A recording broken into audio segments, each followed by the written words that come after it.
বন্ধুরা দেখো কত সুন্দর নানা রঙের সফট টয় রয়েছে এখানে।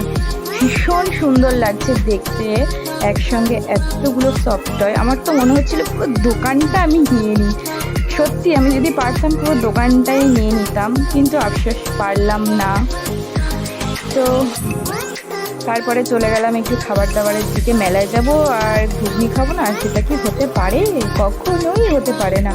মেলায় গেলে তো ঘুগনি খেতেই হবে।